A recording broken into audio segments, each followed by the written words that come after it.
Rabotai, welcome to our Wednesday night shiur. I'm happy to see everyone over here. We have a lot of secrets to reveal today. Our shiur is la'atzlachat, for the success of Gabriel Chai, Reuven Veleah. Hashem bless him, lakim bait down Israel. And of course, kol Ravakim, all the single people, may Hashem send them a lot of hatzlacha, a lot of bracha, and they find their true bashert. We're using French words there. It's tu ba'avson. It's a lot of bracha on that day. But the truth is that our shiur today is more, we've narrowed it to one point. And this one point is the most important thing in our generation. More than limud Torah. More than limud Torah. Of course, when a person becomes observant, he becomes religious. He starts to keep Shabbat, starts to wear tzitzit, then he starts to wear tzitzit in the summer, then he starts to wear tzitzit when he goes to sleep, then he starts to wear wool tzitzit, and the process goes on and on and on. Then he starts to wear tefillin every day, doesn't miss a day. Then he starts to wear Rabbeinu Tam. He doesn't wear tefillin when he goes to sleep anymore, no. He starts to pray 3 times a day, goes to minyan, starts to become closer to Hashem Yitbarach. And something happens. He meets a religious person, and he tells him, teach me. I want to learn Torah. Tells me, you want to learn Torah? Where do you have to come to learn Torah? Where do you go? Yeshiva. If you don't go to yeshiva, how are you going to learn? Are you going to pray all day? You can't pray all day, then expect to know Torah. I always say this to people. You want to know how to be religious? Learn Torah. Don't look at other people. Don't confuse Jews and Judaism. If you see a Jewish guy eating in a store, he has peot and a beard. Doesn't mean the store is kosher. But today everybody has a beard, no? But if you go and learn Torah and you know what's kosher, what's not kosher, then you can tell the difference. Don't confuse Jews and Judaism. Don't confuse Hasidim and Hasidus. Don't confuse the two. Don't confuse Torah and people who are Torah observant. 2 different things. Sometimes religious people give a bad name to Torah. It's not their fault. We're all born with a Yetzer Hara. He has 13 years over the Yetzer Hatov. 13 years. You know what kind of jump start he has? It's amazing. He knows everything. He has all the experiences. So what do? You start learning Torah. The Gemara says in Masechet Ta'anit, person learns Torah. If he has a Yetzer Hara, the Torah comes. If your Satan is a rock, it blows it up. Nefotzetz oto. It knocks him out. If your Yetzer Hara is a piece of metal, it melts it.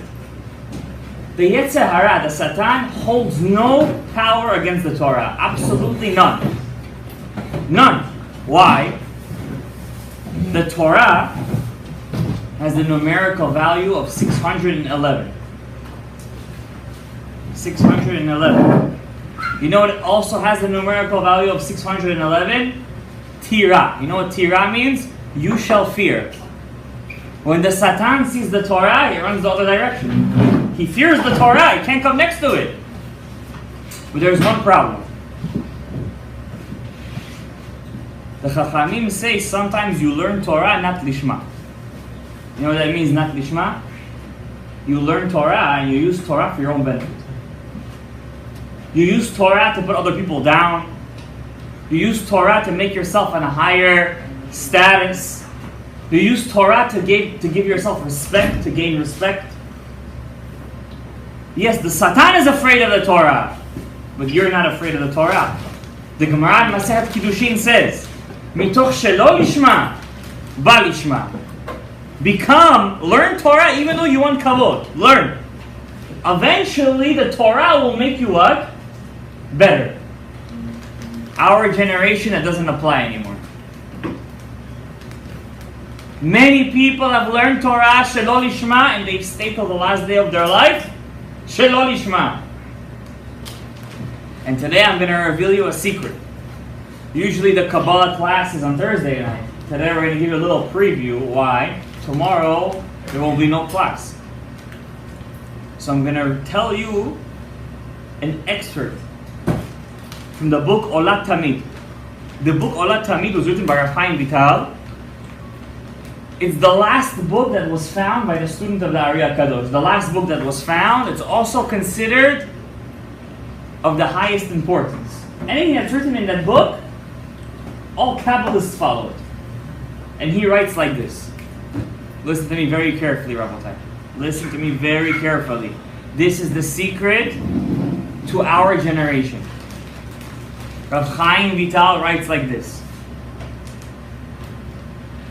True, the Torah is tremendous. You learn Torah, you're able to take out so many holy sparks in 1 hour.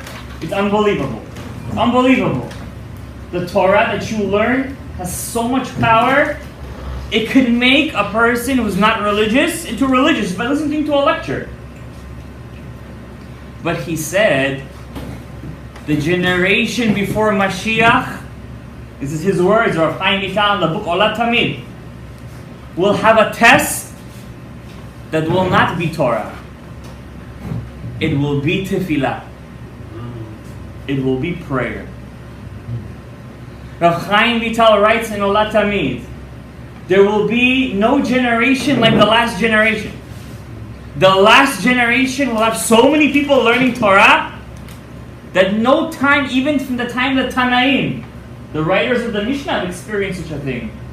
Just the Mir Yeshiva itself has thousands of learners. Thousands of learners! You go to Brooklyn today, how many people learn Torah a day over there? Ben Porat Yosef, Ben Porat Le'ayin. Thousands! You go upstate, thousands of learners! They say Rabbi Akiva had 24,000 students. I met once a rabbi who had over 30,000 students. From Mexico.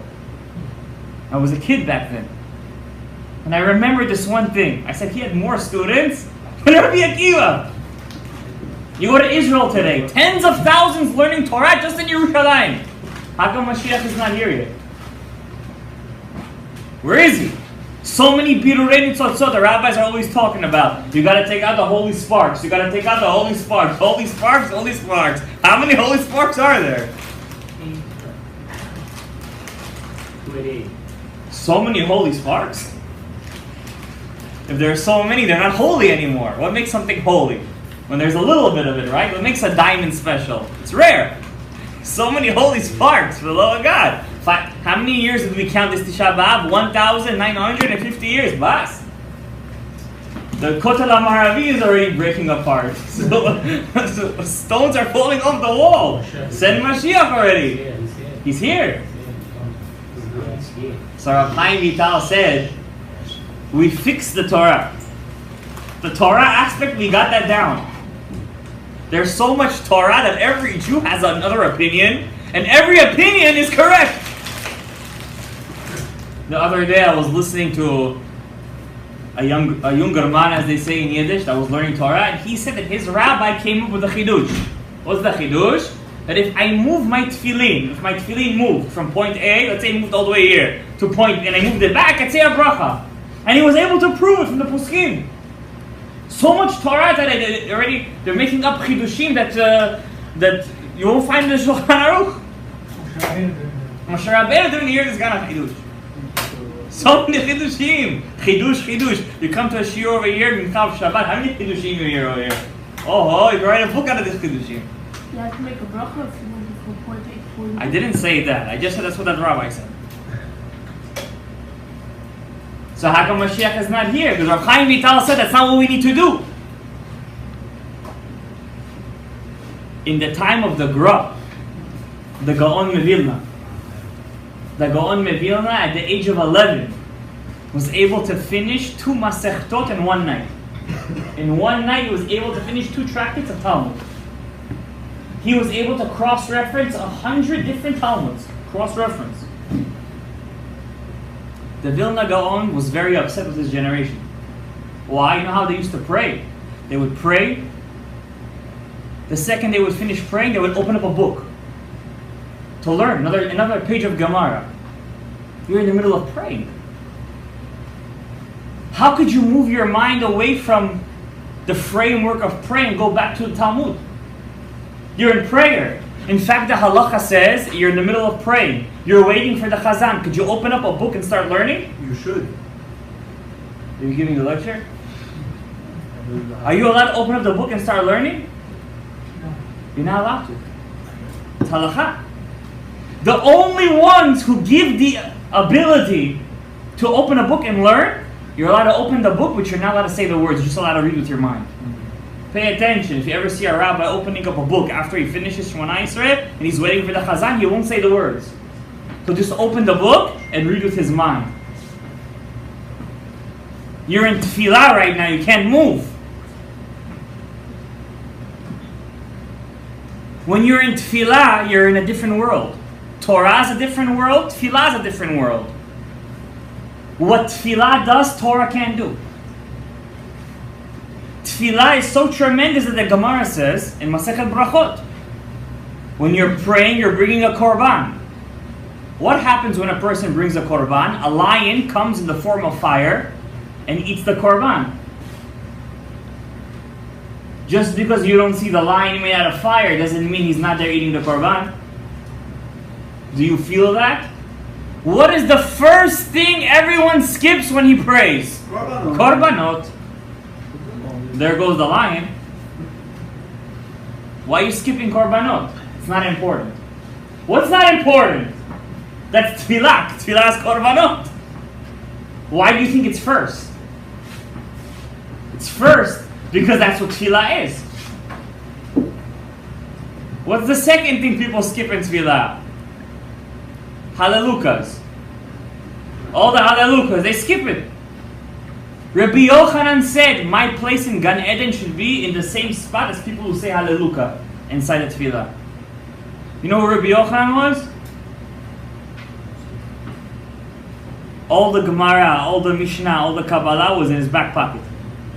He said, I have to be in the same place in Gan Eden as the people who say hallelujah. You know when hallelujah? When after Ashrei. There's 5 of there. If you say that every day, you're sitting next to Rabbi Yochanan in Gan Eden. Listen, if you only say 2. You're outside the door. Could you believe such a thing? The Gemara says if you say Ashrei 3 times a day, you have Olam Haba. Do we say Ashrei 3 times a day? We try. Why don't we? Because we say the Ashrei in Shacharit. We say Ashrei in Mincha, but the Ashrei after Shemona Esrei we skip. Why we skip it? There's no time to say there was Tachanun. Because there was Tachanun in Zman, you know? Tachanun has become a burden. You know what a burden is? It's a yoke, like today there's Tachanun, when there's no Tachanun. Oh my God, Yishtabach Shama Borei Olam, Umeshatam Shulim, Ayen Mekom Kivodo Laharitzo. No Tachanun today, it's make a Yom Tov. There's no Yishem, there's Yishem today. We gotta fly to the Tachanun. You know what Tachanun is? Do you know what Tachanun is? Anna. Do you know what V'ya'avor is? The Ariya Kadosh says in Etz HaChaim, when I was preparing this shiur, I looked inside the Etz HaChaim, and the Ari says, when you pray tefillah of lachash to yourself, the silent prayer, you're making a zivug. You know what a zivug is? It's a cosmic connection in the sphera of Netzach, Hod, and Yesod. When the Chazan prays the repetition out loud, he's making a cosmic connection in Chesed, Givurat Tiferet. What's higher? Netzach, Hod, Yesod, or Chesed, Givurat Tiferet? Chesed, Givurat Tiferet is higher. That's why if you speak during the Chazarah, it's worse than if you spoke during the Lachash. When does everyone speak? In the Chazarah. But when the Chazan says, V'ya'avor Hashem al panav v'yikra, the zivuk happens in Chokhmah, Bina, and Da'at. And what are we waiting for?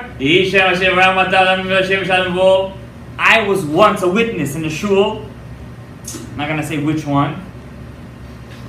It was a time of slichot. And since slichot happens, slichot takes a long time in the morning. So you'll want to get that out of the shul as fast as possible. And the Chazan, he didn't want to lose his congregants. So he said, today is the Yortzeit of Chaim Falaji. It's a big Turkish rabbi. He wrote over like 50 books. He said, so today we could say, Yehi Shem.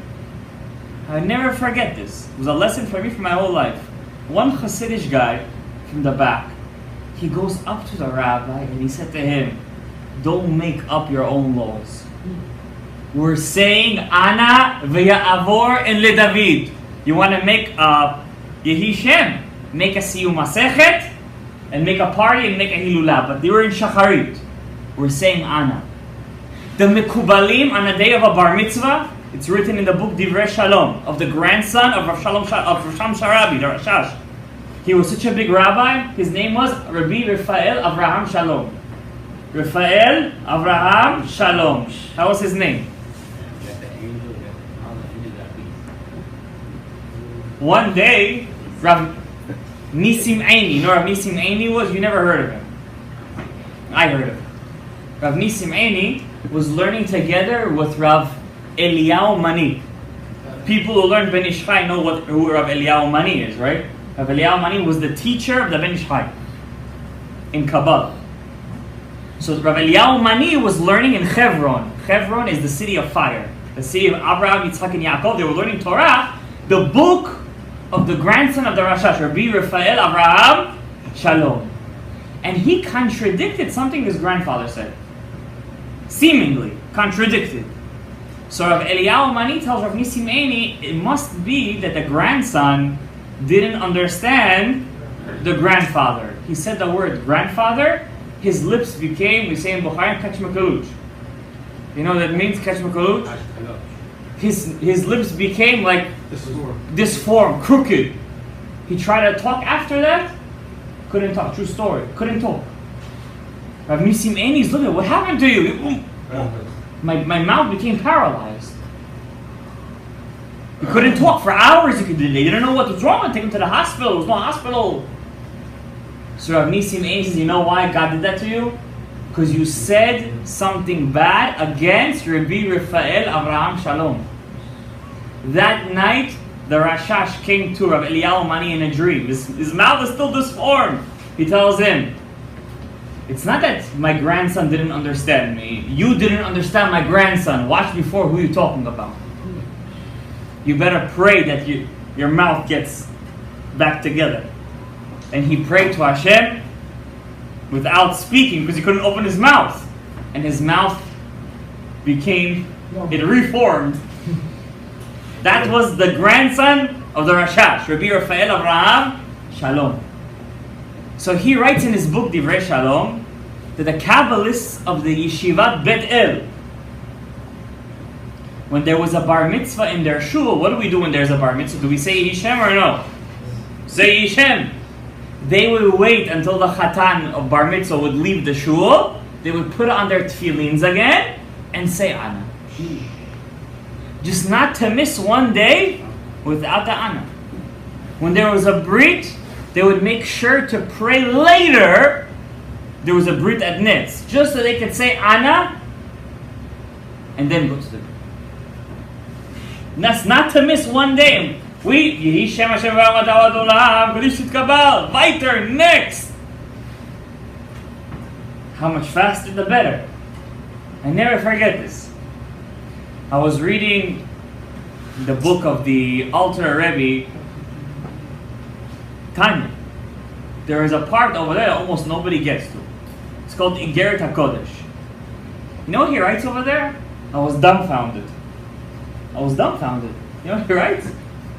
He says, if I had the chance, I would send spies to every shul.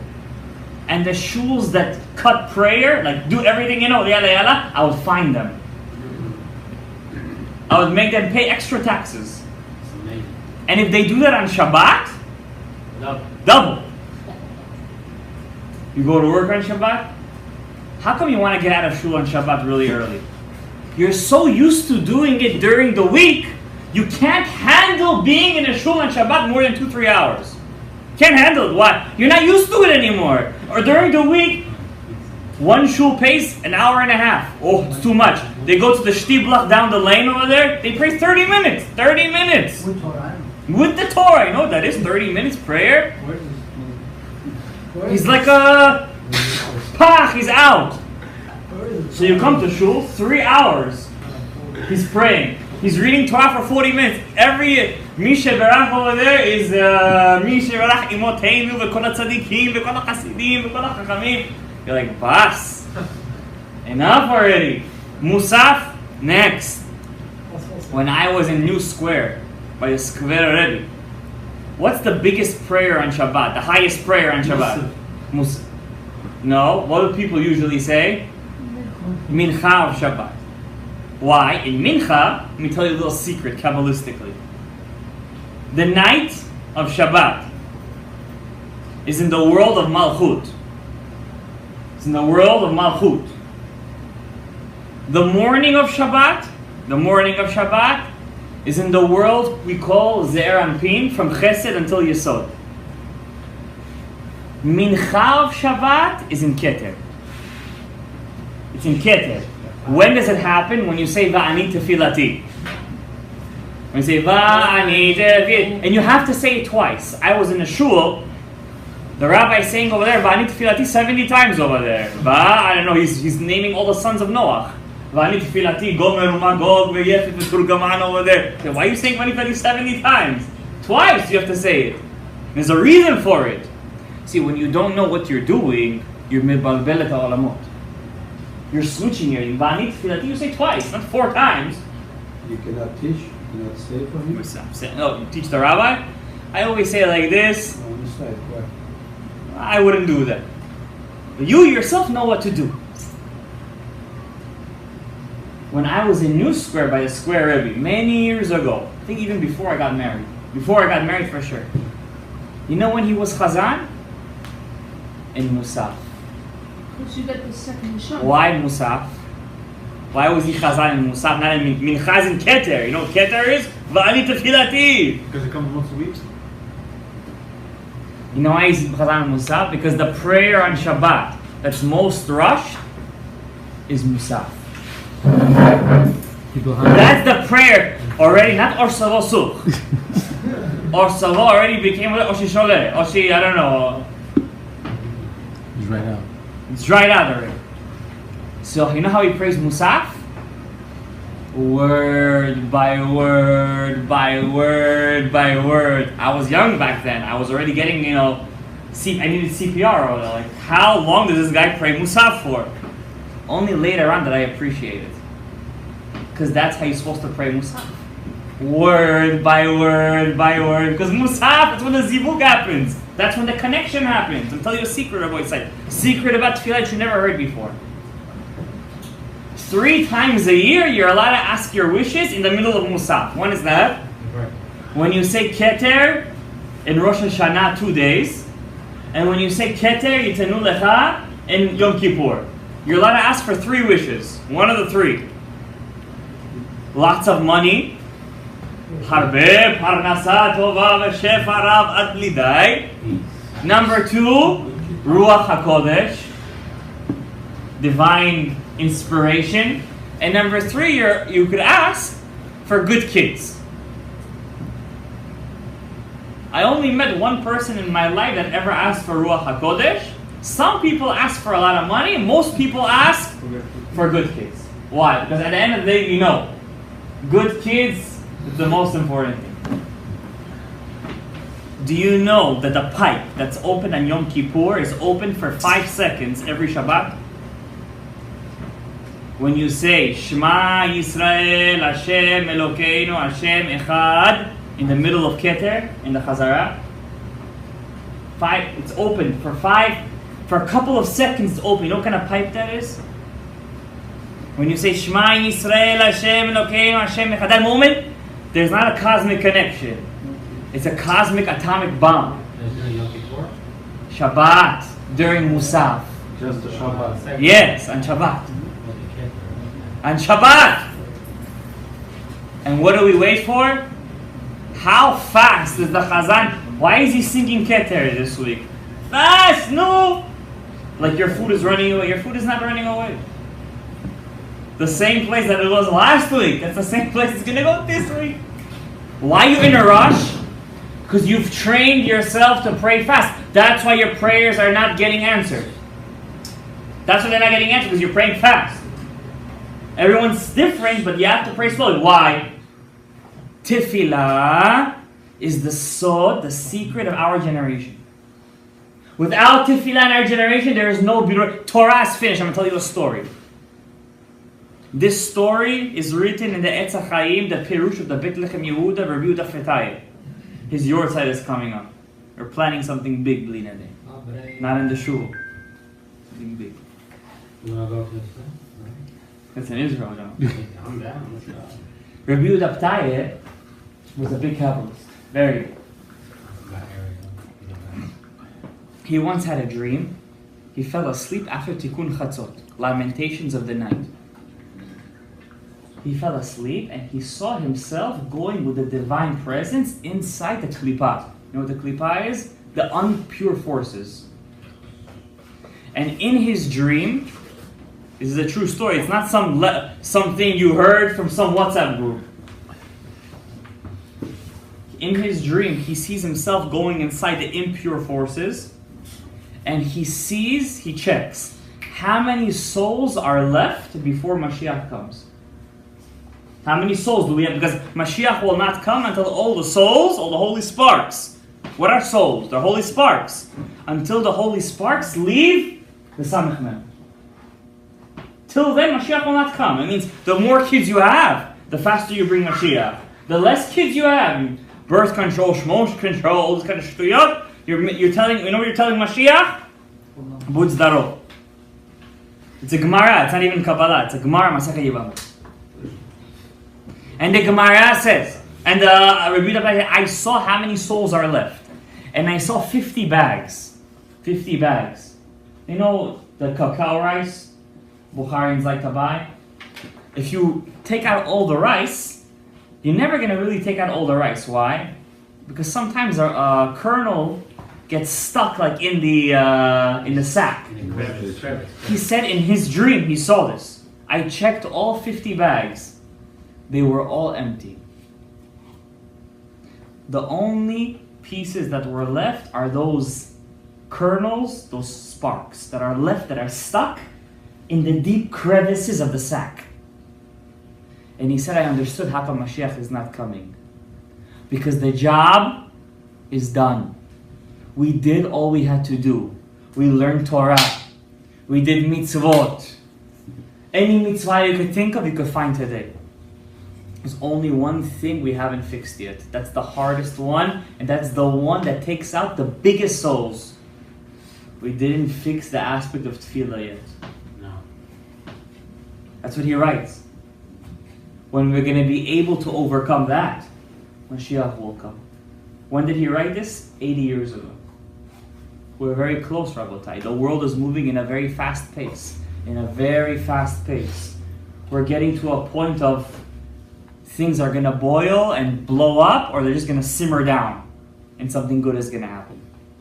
But if we don't take this aspect of tefillah seriously, nothing will ever come true. So how do you pray? And I'm going to read you guys something from the parasha. The parasha says, "Ve'ethanan el Adonai ve'et ahi le'emor," and I beseeched God at that time saying, I'm going to tell you guys a secret right now. What's the secret? What does that mean? Moses said, I beseeched God at that time. What time? The Mefarshim say it's a midrash. That Moses prayed, Moshe prayed 515 prayers. First question. Did God know that he's not bringing Moshe Rabbeinu inside the land? Did he know or did he not know? He knew very well. Why? What did God tell him at the end? Ravla, one more prayer, you're out. Stop praying. I don't want you to pray anymore. So why make him pray in the first place? That's kind of, I don't want to say the words, Hashem, it's kind of achzar. What's achzar? The Mefar, it's kind of like, you don't care about him. You know you're not bringing him inside Israel at the end. Why'd you make him pray 515 prayers? And you're like, okay, what's the big deal? I pray 515 prayers in a month. The Mefarshim say every prayer was a different prayer. He tried to hit that wall in all different angles. There was not even one word that was the same in each prayer. He used 515 different names of God. He said, maybe this name is not working. God is closing the door. I'm going to use a different name. This name is not working. I'm going to use a different name. This word is not working. I'm going to use 515 different names of Hashem used. I mean, we know 72 names. 515. How did he know that? And God didn't answer. Well, how come God made him pray so much? First question. Second question. What does it mean? I pray to God then. What does then mean? That time. What is that time? But you only prayed one time? You prayed 515 times. That time that he thought of the right time. When was that right time? When was that moment where he thought that God would finally answer him? I'm going to tell you a secret, Rabbi said. It didn't work for Moshe, but if Moses thought that it would work for him, you better believe it's going to work for me and you. You better believe it. You see, when God said to Moses after he hit the rock, to Moshe, you're not going inside of Israel, you know what he basically made? He made a nader. He made a nader. He made a vow. I'm not bringing you inside Israel. Hashem made a vow. Yes. After Moses sent Pinchas to fight the women, the tribe of Midian, Moses thought that God annulled his vow. All the time that God had a vow, there was no point of praying. Why? You made a vow, you have to keep your vow. But why did he make that vow? Because Moses hit the rock. Moses did a chilul Hashem. He desecrated God's name. What's a chilul Hashem, Rabotai? I'm going to tell you a chidush. You think chilul Hashem is when you go in the street and you're wearing a kippah and you're acting like a goy? You think chilul Hashem is when a person knows that you're Jewish and you're acting like a goy and you're using foul language and you're doing averot, and God forbid people catch you with a kippah in a place that you're not supposed to be? You're right, that's a chilul Hashem. Do you know a chilul Hashem is also in your private room and you think that nobody is watching you and you do something you're not supposed to do? That's also a chilul Hashem. Why? When God made man, it said he blew into him a breath of life. If I take a balloon and I breathe into it and I close the balloon, from where did that air come from? From me. When God blew into man, a piece of God, as if, went inside of every single one of us. So when you're in a room and you think no one's watching you, that's the greatest desecration of God. You're desecrating that breath of life that God put inside man. How was that for Chilul Hashem? Moshe Rabbeinu thought that his problem of not going inside Israel, he made a Chilul Hashem. He hit the rock, right? But then he made a Kiddush Hashem. What was the Kiddush Hashem? He revenged God's name against Midian.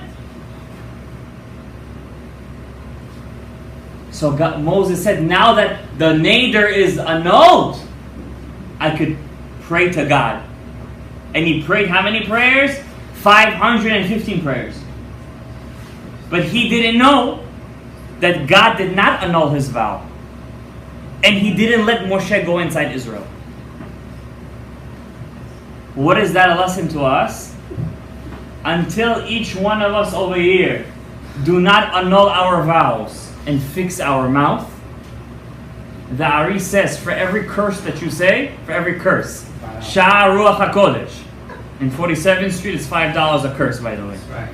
Shabbat. But in Shah Ruach HaKodesh of the Ari HaKadosh, for every curse that you say is 22 fasts.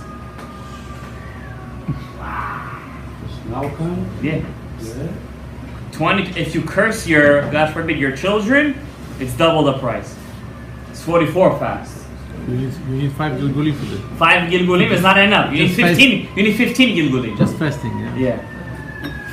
22 fasts for every curse. Why? How many letters are there in the alphabet? How many aleph bet are there? 22. For every aleph bet, you have to make a fast.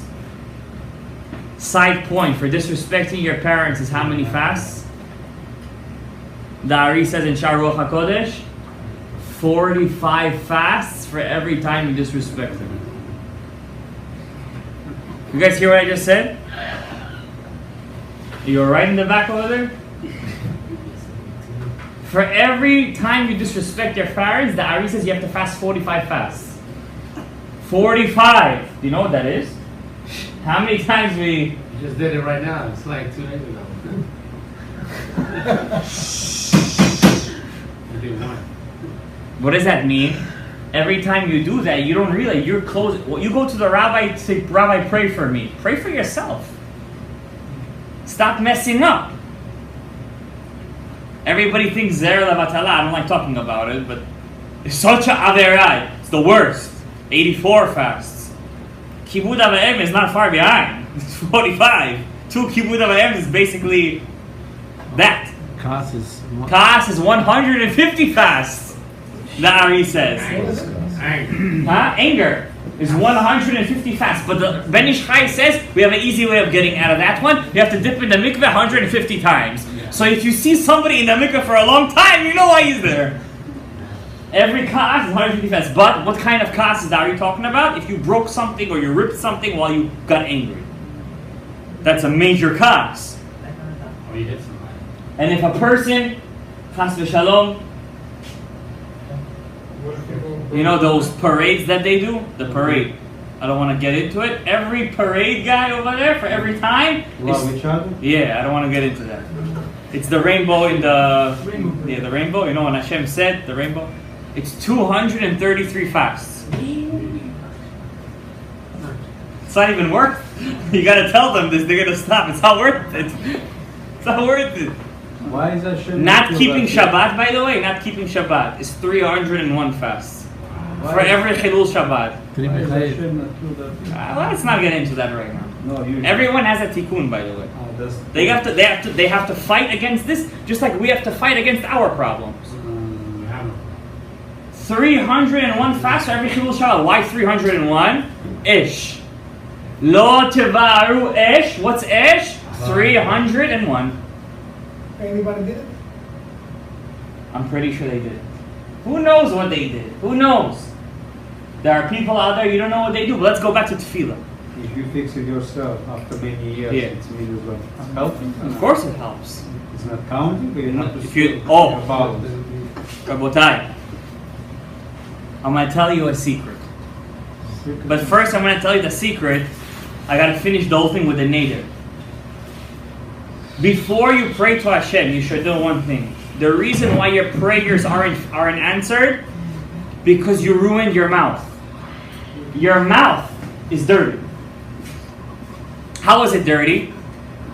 You made naders. You made shuas. You swore. You did klalot.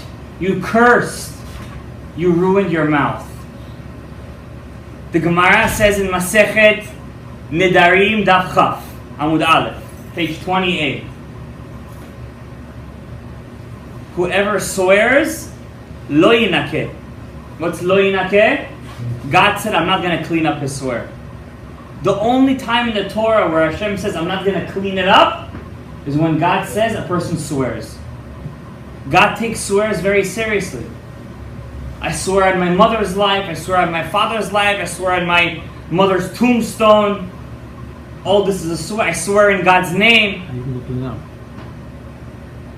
How do you clean up is a different shiur. Is promise part of swear? I'm just letting you know that a swear ruins your mouth. You could pray for kids in Batzuk and Parnasah till tomorrow. But there is a curtain. Moshe Rabbeinu knew that secret. He knew anytime God made a vow, there's no point of praying. You have to annul the vow. What have we been doing here over the past couple of weeks? What do we do before slichot, Rabotai? Don't think the rabbis did it for nothing. What do we do before slichot? We annul the vows. What do we do on the night of Yom Kippur? We annul the vows and the swears. If you don't do that, the prayer, it's stuck.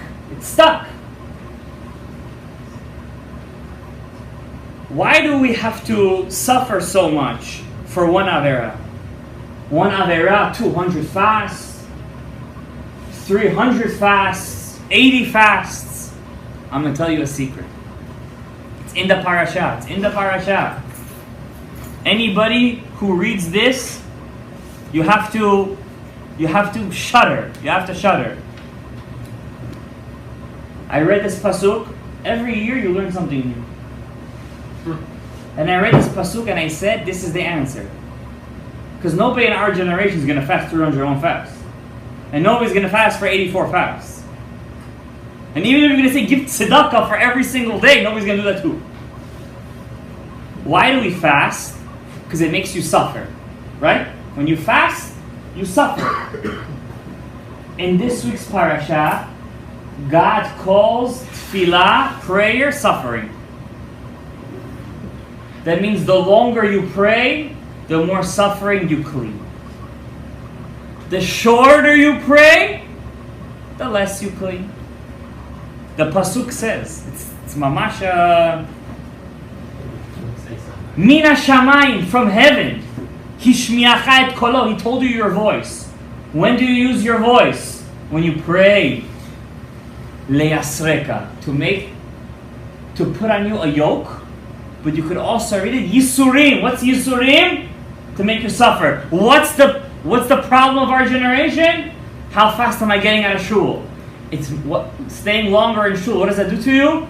It makes you suffer. But mina shamayim, but God said from heaven, I gave you my voice for what? To make you suffer. And that way you don't need 233 fasts. You don't need to fast till 301 fast. Pray. A shul, the Zohar says in Parashat Noach, is Noah's Ark. Anybody who wants to leave the Ark, welcome to the flood. Stay in the Ark, you're saved from the flood. How do we know that the Ark of Noach is prayer? It's a shul. Because every letter is called a teva. And what's the Ark of Noach? Tevat Noach. It's a Zohar. You want to stay in Noah's Ark? Be my guest. You want to leave? Leave at your own accord. Thank you. You're inside Noach's teva. Noach was the yesod. You're fixing your yesod. When you leave tevat Noach, what are you doing?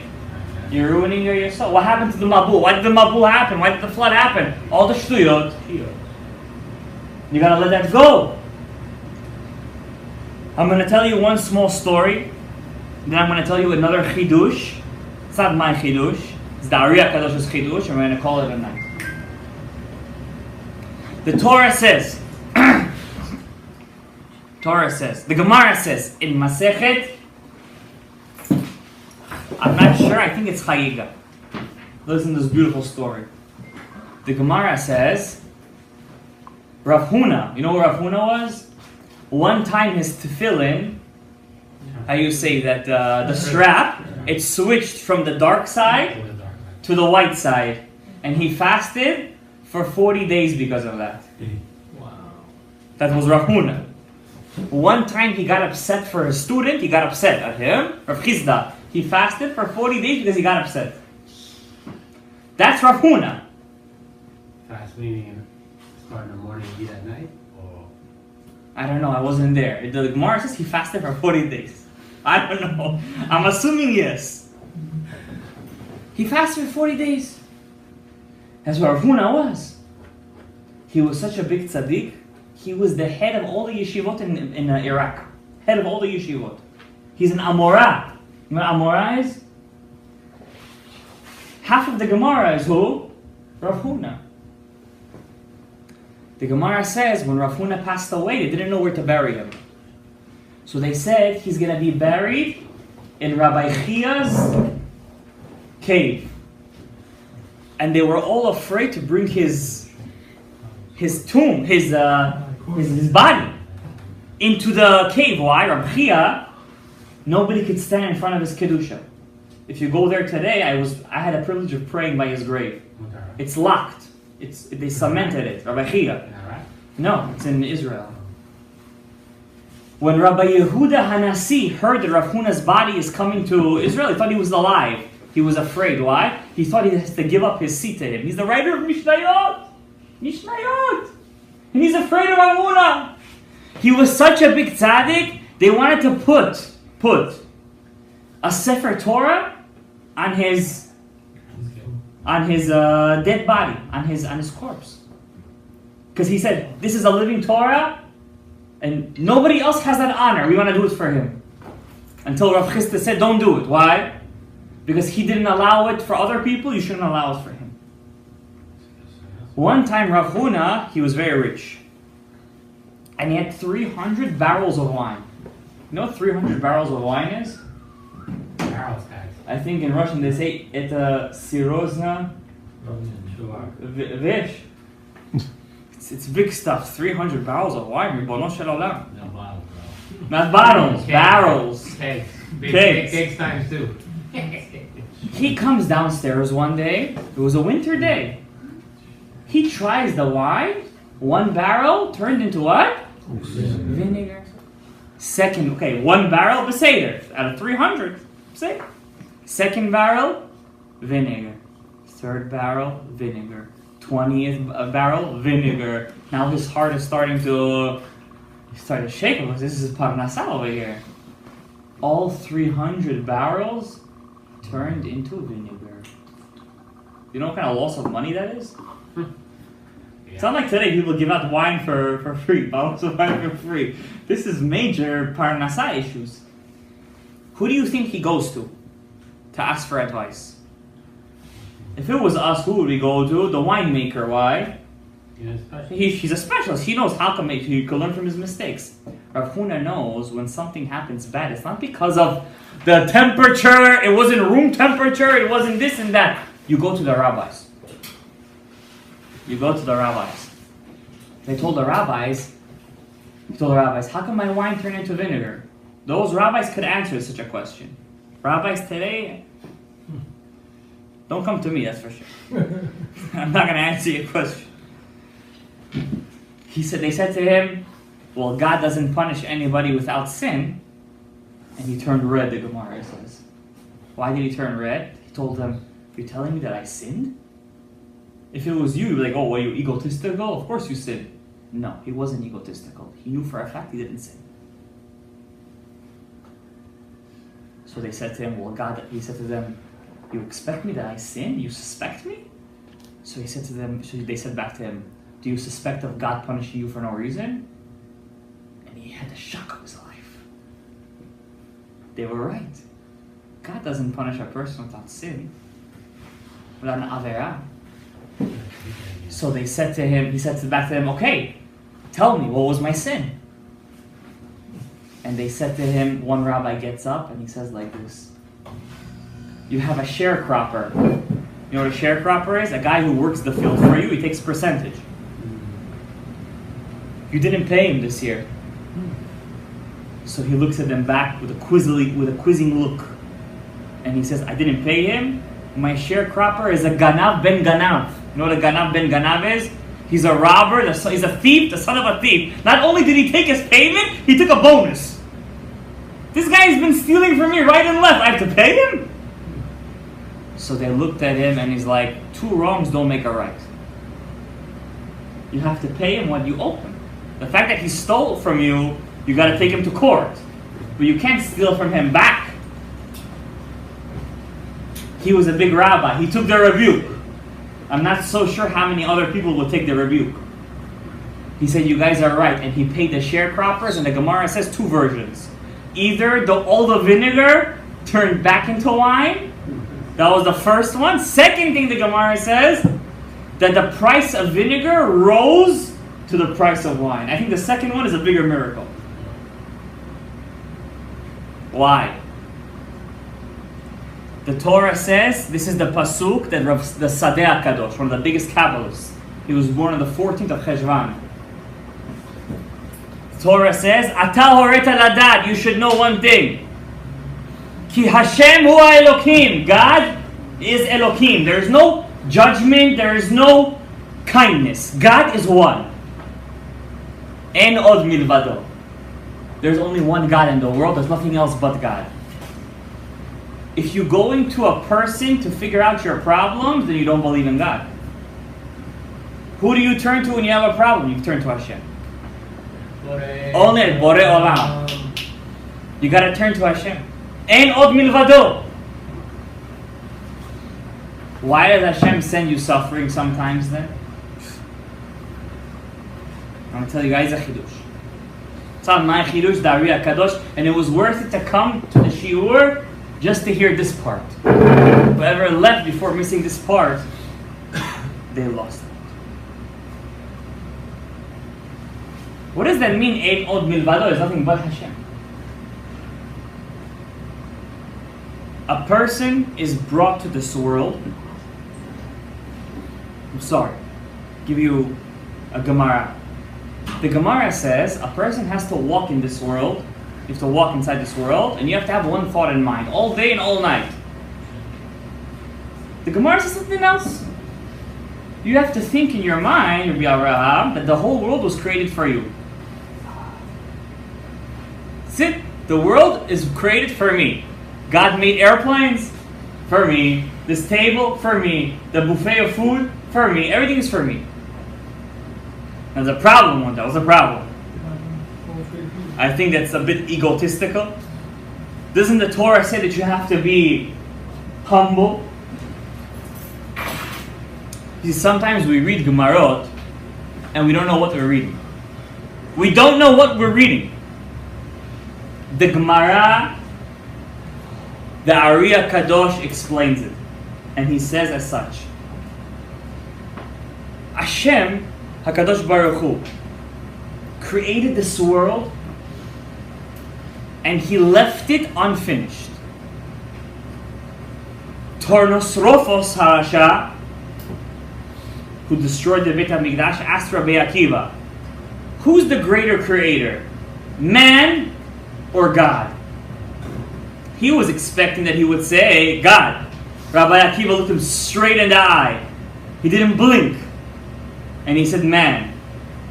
Tornosrophos looked and says, what are you talking? God is second to man? And he says, I'll prove it to you. God created man with a foreskin. But man, on the 8th day of his birth, he cuts it off. And only then is he called a Jew. Who's the greater creator, man or God? God created 7 days, and the 7th day he rested.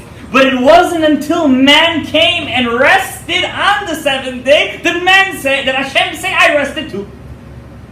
So who's the greater creator, man or God? The Ari says God created the world unfinished for one reason called TIKUN TEFILA. God wants you to earn your keep.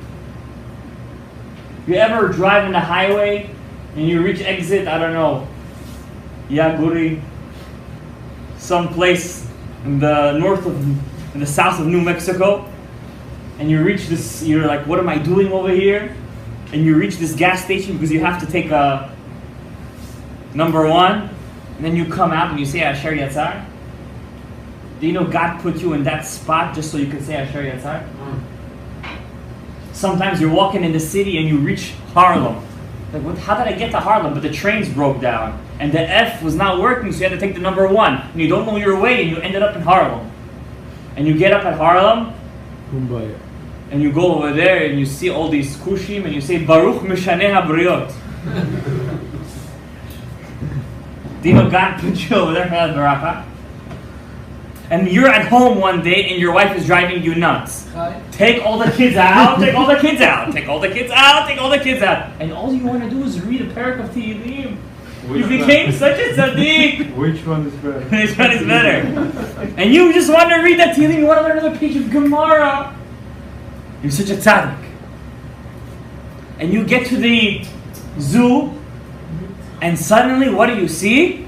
an elephant, and you say a bracha, Baruch Meshaneh Abriyot. God did all of that just so you could say that bracha at that specific moment, at that specific place. Only you could have done that mitzvah. That's the punchline. If somebody would have asked you, Rabbi Rachamim, do you want to be, who would you change your life with? I hope you wouldn't say Bill Gates. If somebody would ask you, who would you change your life with? Donald Trump. Donald Trump. I wouldn't change my life for him. He might be going to jail soon. And who would a person say, I want to be the guy who spoke to God at every moment of his life? I want to be Moshe. Would you change your life to be Abraham Avinu? He found God in a world where nobody knew him. Would you change your life with Abraham? No. How about Isaac, Yitzhak? He gave his life to Hashem. Very hard lives. He gave his life to God. Jacob. He saw the ladder. You know what the rabbi once said? I wouldn't change my life for nobody. Pardon the double negative. So why? If I become Abraham, then who's going to be me? Only you could do the job that you do. I'm going through all that suffering, you know why? Because only you could handle it. And every single second that you handle it, you're fixing the nitzotzot. Those holy sparks. Suddenly you find yourself in, you're working in some place upstate, and you got stuck at a local gas station with all the Hicks. And everyone over there hates Jews. They're all German. And you come out of that car, With each other. and suddenly you're like, Baruch Hashem that I ended up over here. That moment there was a spark standing where you're standing right there that had to be taken out, and only you could have done it. But if you have a test, your business partner invites you to some restaurant, and you're embarrassed to say no. And over there you're going of the isur of bugs. Chalav akum, basar vechalav, bishul akum, bishul Yishmael, bishul Edom, bishul Notzri. And you can't handle yourself. And you're like, well, at least I'm going to say a blessing.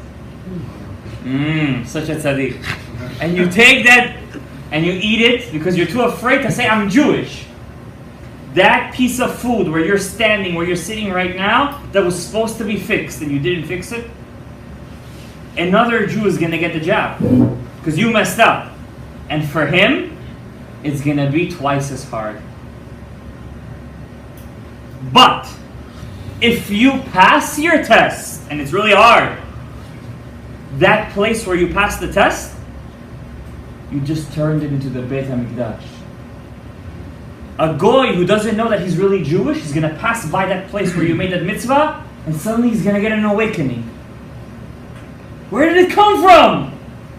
Because 3 hours earlier, Moshe Yisrael made a bracha over here, and he made such a birurim of nitzotzot that it caused a butterfly effect. Did you understand what I just said? And suddenly, you don't know why, your job takes you to the farthest places on earth. Every place that a Jew goes, he's making birurim. It's called TIKUN Olam. You're a painter, and I'm a mechanic. And you're a lawyer, and you're a doctor, and you're this and that, and everyone's some other job. Because only you could do that job. And the Gemara says something amazing.